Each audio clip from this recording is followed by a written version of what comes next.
Bien, vamos ahora a ver el proceso de ejercicios en tercera semana, pero desde el lado de quien acompaña.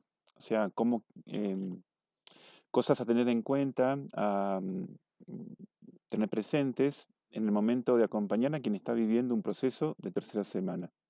Entonces, lo primero que tenemos que chequear es cómo está nuestro equipamiento. Nosotros como acompañantes debemos siempre llevar un equipamiento, una mochila, donde ahí guardamos nuestras experiencias de ejercicios, o sea, las propias experiencias de Dios que tuvimos al transitar la tercera semana.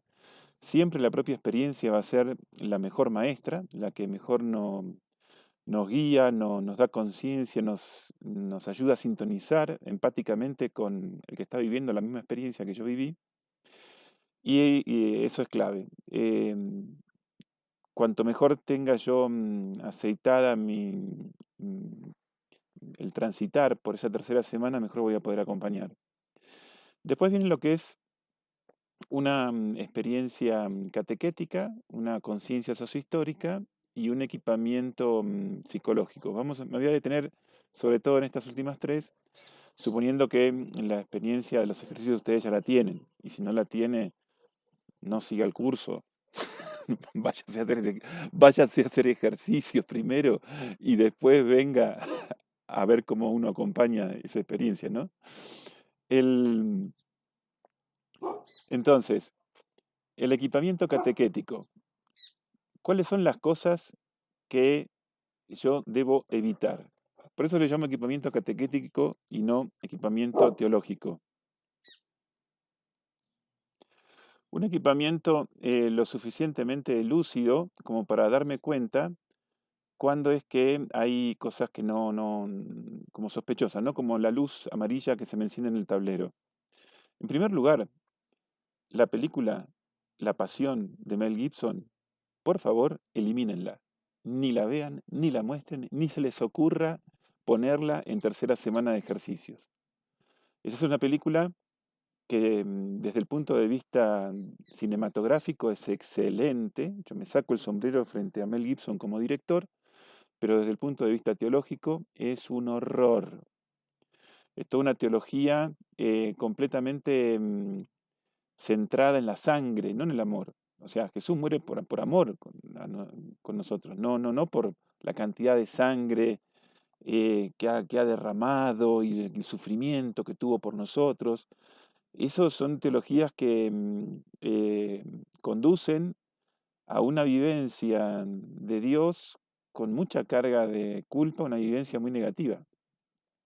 Entonces, frases como Jesús muere por mis pecados, Dios entregó a su Hijo como rescate por nuestra salvación, que son frases que están en la Escritura, pero que sacadas de contexto me despistan en esa orientación, me despistan mal, me ponen como decir Jesús murió por mis pecados. Entonces, qué mala gente que soy yo, que al menor pecado que yo hago, provoqué la muerte de Cristo. Entonces, construimos una religión centrada en mis defectos y pecados, con lo cual el ego y el narcisismo se autopotencian tremendamente, y no es una religión centrada en la persona de Jesús y en el amor que me tiene ella, que me tiene él, esa persona. Bueno, lo mismo cuando Dios entregó a su Hijo como rescate por nuestra salvación, no hay ningún rescate. No, no, acá a mí no me tienen que rescatar de ningún lado. A mí Dios me ama incondicionalmente, gratuitamente. No es un comercio. No es que, bueno, a ver, ¿cuánto vales vos? Escúchame. A ver, por este tipo, toma, te pago con mi hijo. No, por Dios, saquémonos eso. O sea, bueno, después, y esto es lo que conduce a donde vamos a caer, sí, si nos vamos por esa senda, es que Dios es un sádico, un tipo, viste, que le encanta vernos sufrir, y cuanto más sacrificio hago yo, a imitación de ese Cristo que me muestra Mel Gibson, que se sacrifica por mí, entonces yo me sacrifico por él, entonces cuanto más sacrificios, más santo, más bueno soy, mayor mérito, mayor gracia. Discúlpeme, voy a decir una expresión muy argentina. Las pelotas. No, no va a eso. No, olvídense. Bueno, Esos alertas catequéticos, yo los tengo que tener a la hora de acompañar un ejercitante en tercera semana. Por lo cual, para acompañar, tengo que estudiar, me tengo que poner a leer. O sea, Santa Teresa cuando tenía que elegir un confesor para su convento, decía, entre un santo y un docto, prefiero un docto. Porque el santo puede ser muy bueno, puede tener mucho mérito, pero hacer mucho daño. Un santo con ideas equivocadas, con los patitos dados vuelta, es más peligroso que un mono con gilet. Entonces, un mono con navaja. Chile es una palabra muy nuestra, perdón. Un mono con navaja es un peligro. Bueno, así somos nosotros si no estudiamos. Así que por favor, agarre los libros. Para ser buen acompañante espiritual, para ayudar a la gente, hay que agarrar los libros. No queda otro camino.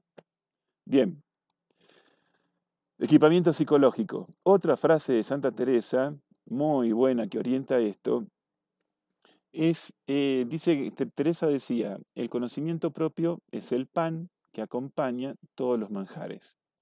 Entonces, sea cual sea el manjar espiritual, los manjares místicos que se me ponen en mi plato, o sea, que Dios me regala, me da, me brinda, sea cual sea, el conocimiento propio es como el pan, tiene que estar siempre al lado. O sea, siempre tiene que estar ahí, en algunas culturas es el pan, en otras culturas es el arroz, o sea, en todas las comidas está. Bueno, lo mismo acá. Todo camino de crecimiento en Jesús, como discípulo o discípula, tiene que estar acompañado con el conocimiento propio. Si no, también eh, puedo ser muy peligroso, puedo hacer mucho daño. Entonces, primero el conocimiento propio mío. O sea, en la medida en que yo tengo mayor experiencia de quién soy, cuáles son mis miedos, mis compulsiones, mis puntos ciegos, cuáles son mis áreas más vulnerables, cuáles son mis fortalezas, mis cualidades más positivas, con las que mejor yo me despliego y más ayudo a los demás. Todo eso es conocimiento propio.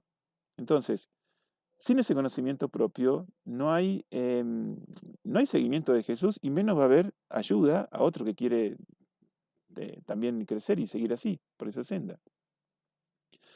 Entonces, ¿cuáles son las cosas que yo tengo que saber que pueden suceder en una tercera semana? Primero, como yo entro a ver tanto sufrimiento y veo que del hombre, veo cómo sufre, cómo padece la humanidad, como de Jesús, la humanidad en las mayorías sufrientes, ahí puede ser que salten lo que le llamamos las culpas. Y hay una culpa que es sana, que es responsable, que dice, bueno, yo de ahora en adelante voy a reparar el daño del que fui cómplice, que pude haber cometido. Y es una culpa sana, una culpa responsable que me humaniza. Ahora, hay otra culpa que es muy peligrosa, que es, algunos le dicen la culpa malsana o la culpa neurótica, con la cual nos encerramos en nosotros mismos, nos empezamos a infligir una serie de castigos, de autocastigos, que me destruyen a mí y no hacen nada bien a los demás. Bueno, eso puede pasar en un ejercitante que está frente a ese mundo de la, de la tercera semana. Otro fenómeno, ¿se acuerdan que habíamos dicho que uno de los frutos de la tercera semana era la transformación de la sensibilidad? La transformación del mundo sensible que tiene mucha conexión con todo lo instintivo. Bueno, yo tengo que saber cómo funciona eso. Y acá sí tengo que agarrar los libros, poquito, menos, no tengo que ser un experto psicólogo, pero sí tener más o menos una idea general de cómo es todo mi mundo, todo el mundo del ser humano en cuanto a los deseos, las tendencias, las pulsiones, desde cual sea la mirada psicológica, pero más o menos todos convergen con distintos nombres en el mismo mundo. Y por último, em, como en la tercera semana también se tocan y aparecen las muertes, la muerte que haya una muerte cercana que me haya pasado a mí. Al contemplar la muerte de Jesús, tocan lo que es el mundo de mis muertes, muerte cercana, muerte de un familiar, o aquellas pequeñas micromuertes que yo tengo que asumir como parte del seguimiento, como parte de mi reforma de vida, como parte de mi elección. Entonces, un mínimo de conocimiento de lo que es un proceso de duelo tengo que tener. Procesos de duelo no es que todo tiene que hacerse ya inmediatamente, no, llevan sus tiempos, tienen sus fases, hay distintos pasos por los que uno va caminando para hacer el duelo, y es bueno conocerlos y saberlos. Vamos entonces ahora a la conciencia sociohistórica. Esto es un gran tema, no hay suficiente espacio ni tiempo, ni es el momento como para tratarlo ahora, la conciencia sociohistórica, pero sí algunas frases nos pueden ayudar para darnos cuenta que- para despertarnos, ¿no? Y invitarnos a profundizar allí. Bueno, una primera frase eh, que tiene algo que ver con lo teológico, pero también con esta conciencia, es que no es que Jesús muere en la cruz. Entonces una frase que repetimos con mucha facilidad y no es que Jesús muere en la cruz como si alguien muere de viejo, alguien muere porque le tocó ya mm, terminar o sea, acabar el ciclo de su existencia. No, no es que Jesús muere, Jesús lo matan. Jesús es asesinado. Suena fuerte, ¿no? Bueno, pero es así. O sea, lo matan, le tienden una trampa, lo traicionan, hay estafas, hay dinero que se pone para comprar conciencias, como nosotros vemos ahora que también se mata a tanta gente. Entonces, eso, ¿por qué parte de acá? Porque eso viene también de la mano con otra frase, mucho más actual, mucho más sociohistórica, y es, no es que hay gente pobre, nadie nace pobre, ni nadie debería nacer pobre. Hay gente, generaciones tras generaciones, que han sido empobrecidas, que han sido sometidas a sistemas económicos, políticos, sociales también, que los fueron confinando en una situación de pobreza. Ahora, eso no es que no es que Dios quiere así, no es que Dios quiere que alguien nazca pobre, ni que nazca marginado, ni que nazca con, lo, con menos de lo que su dignidad merece para poder vivir con todo lo que merece un ser humano.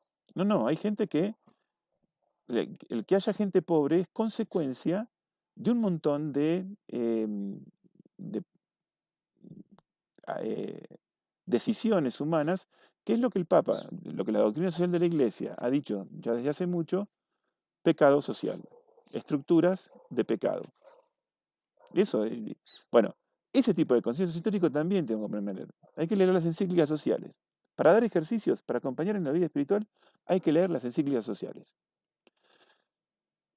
Siguiente frase, referidos a los castigos de la naturaleza, ¿no? Uno dice, los castigos de la naturaleza, esta tormenta, esta inundación, cómo afectó a esta población, qué bárbaro. Bueno, mire, muchos de los castigos de la naturaleza, no le echemos la culpa a la naturaleza. Es que la naturaleza la estamos castigando de tal manera que producimos desórdenes en ella. Y acá hay que leer la encíclica del Papa sobre la ecología, sobre el cuidado de la madre tierra. Otra frase,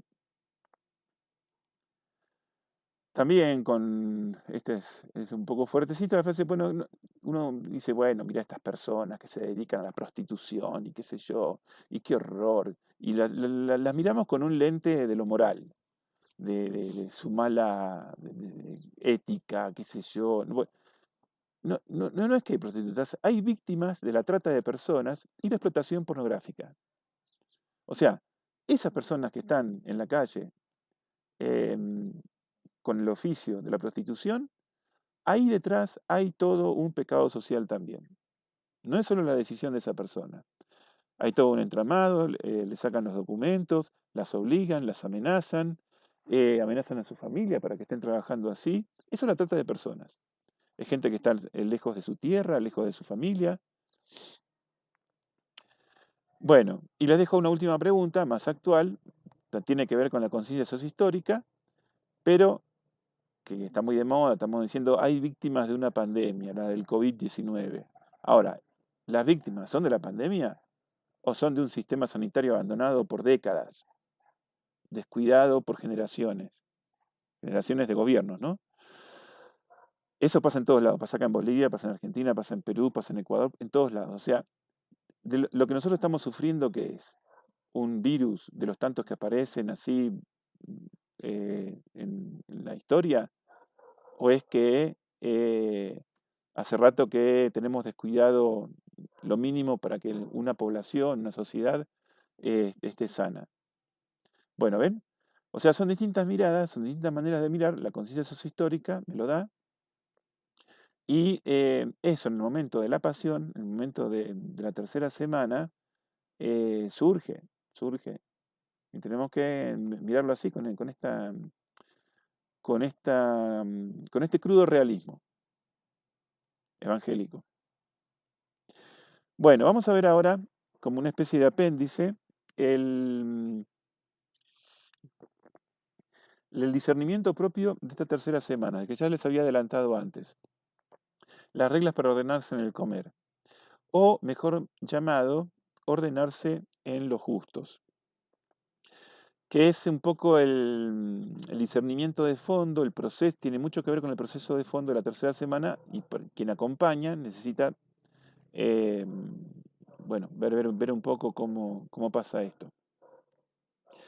Primero, la palabra orden en San Ignacio no es el orden que nosotros, no tiene el sentido que nosotros le damos ahora de que las cosas tienen que estar ordenadas, tengo que tener ordenado mi ropero, mi placard, tengo que tener ordenada las cosas en la casa, tengo que tener ordenados los libros en la biblioteca. No, no, no se trata de ese orden. La palabra orden en Ignacio está tomado del principio y fundamento, y es que el ser humano está ordenado hacia Dios, o sea, está como, mm, está ordenado hacia Dios, dirigido hacia Dios, y todas las cosas creadas están ordenadas para ayuda de esa persona, para que esa persona pueda ir a Dios. O sea, hay como una especie de jerarquía, un orden en Ignacio sería como una jerarquía de prioridades. O sea, lo primero de todo es Dios, después el hombre a su servicio y alabanza, y para que eso sea posible, todas las, todas las cosas creadas, las realidades, la cultura, la educación, los trabajos, las relaciones, los vínculos, todo tiene que ser como em, ordenado, y ahí uno tiene que usar el tanto cuanto, tiene que usar el ponerme indiferente, todo lo que dice el principio y fundamento, pero ordenado para que le ayuden al ser humano a encontrarse con Dios. Eso es, en definitiva, el orden de Ignacio. Entonces, ahí viene otro término que es muy frecuente en Ignacio, aparece en todos esos números de los ejercicios, en el 1, 16, 21, una meditación entera que es del 149 al 157, después vuelve a aparecer en el 169, 172, que es la palabra afección desordenada. Y acá lo mismo, es una afección que se salió, se descolocó de ese orden que tiene el principio y fundamento.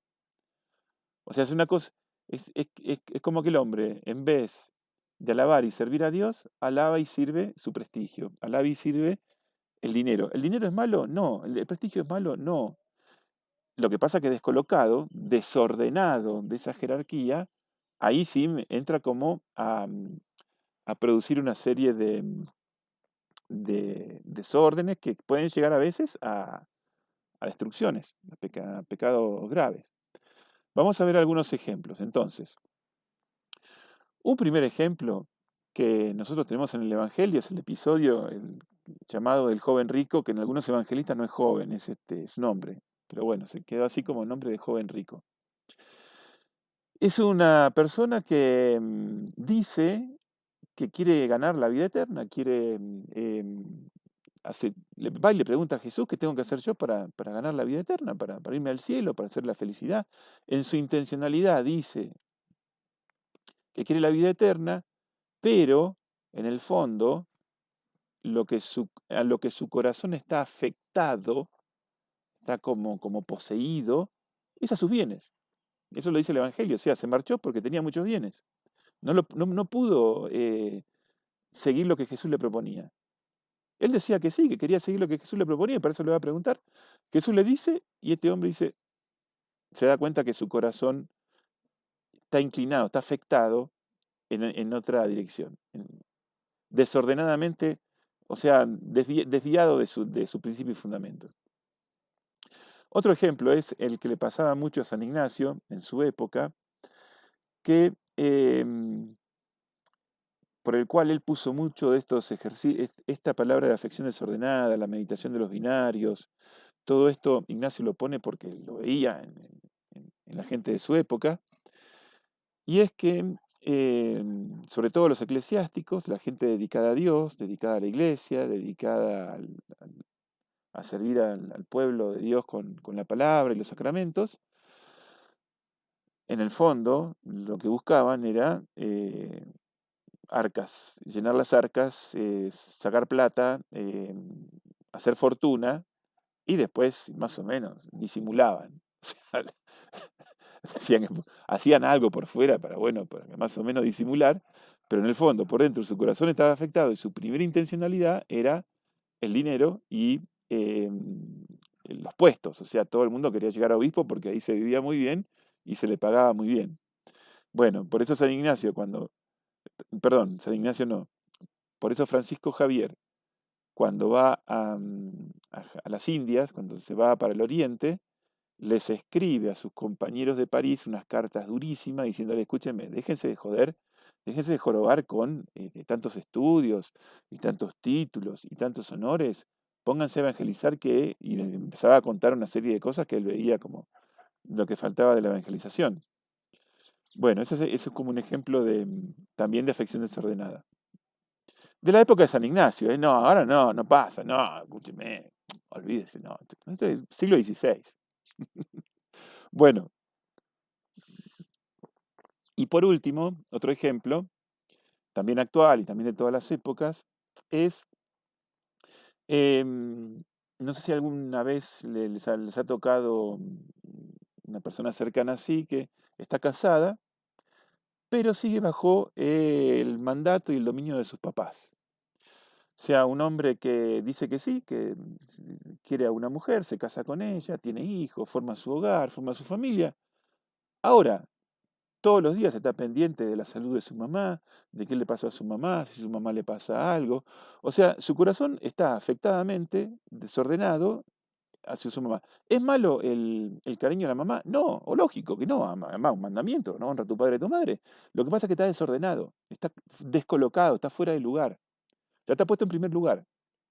Está puesto en un lugar en el que no debiera. Cuando uno se casa, elige otra cosa, toma, toma otras prioridades y los padres ya quedan como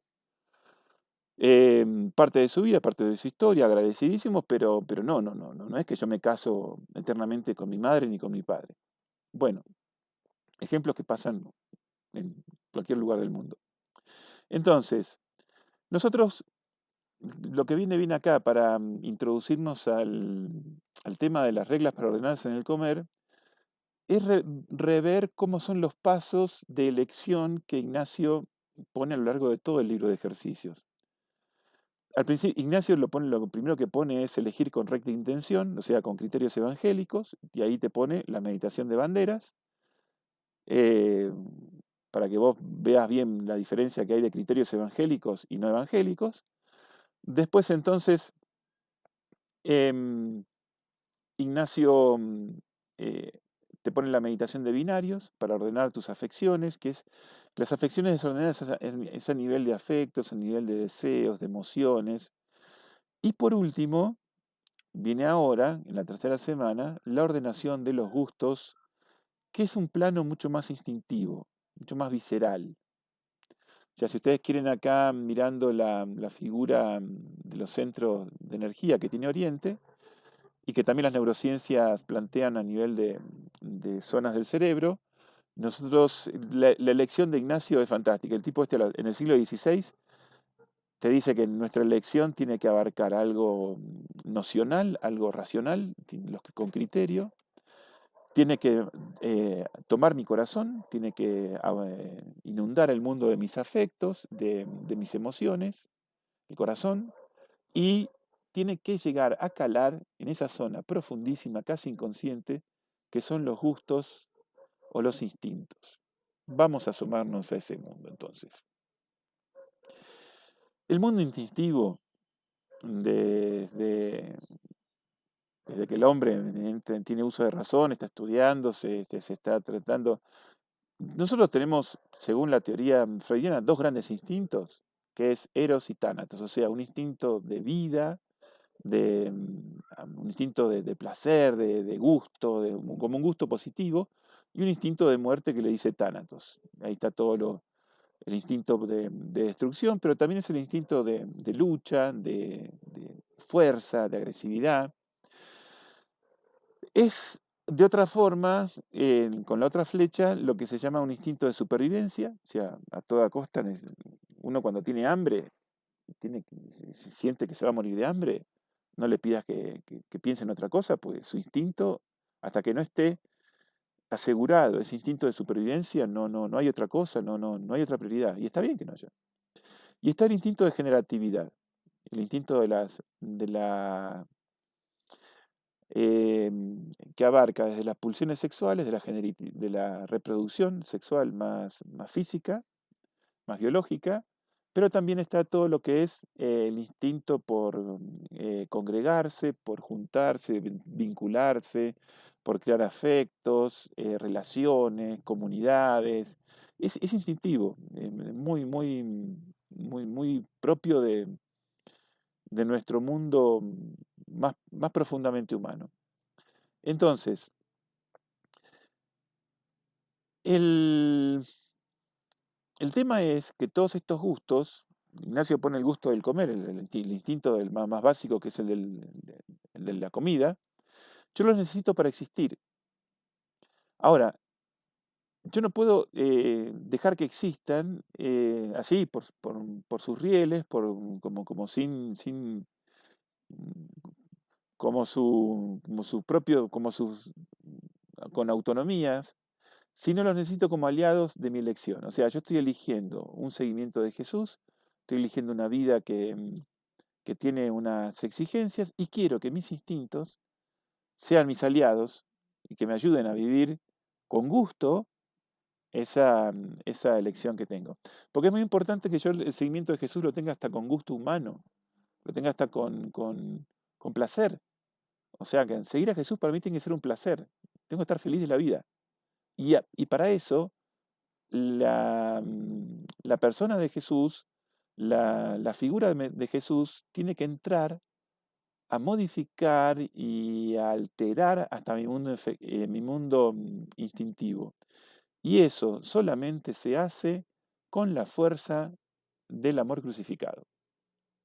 Solo un amor crucificado tiene fuerza suficiente para operar una conversión instintiva.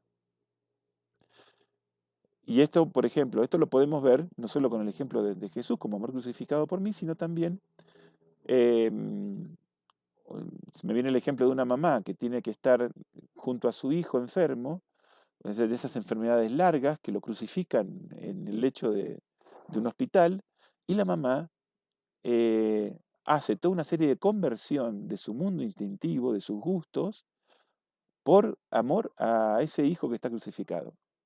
Bueno, en la tercera semana, contemplando la pasión, contemplando lo que le pasa ahí a Jesús, que es por amor a mí, totalmente el, el- el signo de amor más grande que tiene por mí, crucificándose, eso, la gracia a que me imita las reglas para ordenarme en el comer, es de una conversión instintiva. Pero también, atenti, porque los gustos son el sinónimo de una cultura.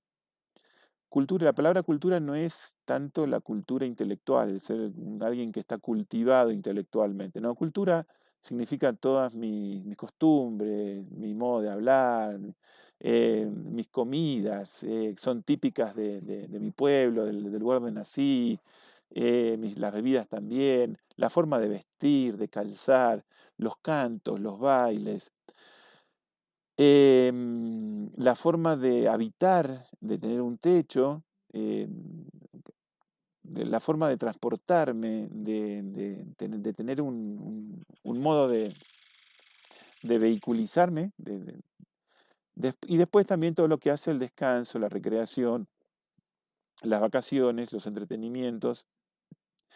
Y entonces, em, en la tercera semana, ya un poco antes de la tercera semana, pero en la tercera semana como que se define, yo veo que quiero seguir a Jesús, por ejemplo, pero a mí no me pongas una comida muy modesta, porque no, a mí no me gusta. Yo quiero comer bien y comer con exquisitez, porque en mi cultura, en mi familia, en mis costumbres, y comíamos así.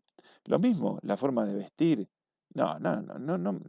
Yo esta ropa no me pongo, yo esta marca no me voy a poner porque no habla bien de mí. Bueno, en el seguimiento de Jesús, nosotros sabemos que todo eso se te va. Ahora, te tiene que gustar que se te vaya. La pobreza, la pobreza de Jesús, o al Jesús pobre que querés seguir, te tiene que gustar. Y estar con Él, como Él, de la manera que Él vivió, que Él comía, cantaba, danzaba, la forma que Jesús vivía, ¿en qué techo vivía Jesús? ¿Cómo era su vida de habitacional? Si dice que no tenía dónde apoyar la cabeza, lo dice claramente. Entonces hay gente, a veces yo me pongo a seguir a Jesús, digo que quiero seguir a Jesús, mejor dicho, pero todos mis gustos son de mi hombre viejo, son de la cultura de la cual provengo. Y entonces, ahí hay como una frase parecida, solo el amor crucificado tiene fuerza suficiente para operar una conversión cultural. Para seguir a Jesús hay que pasar por esta conversión de toda una serie de aspectos que hacen a mis costumbres, mi cultura, mi modo de ser, de los cuales me crié, estoy muy agradecido, pero ahora necesitan como transformarse. Eh, Y una transformación cultural es muy difícil, porque me cala hasta desde que yo tengo conciencia, desde que tengo uso de razón, ¿no? De que he nacido, he crecido, me he criado en esa cultura. Es posible convertirla, pero solo con la fuerza de un amor crucificado. Entonces ahí sí,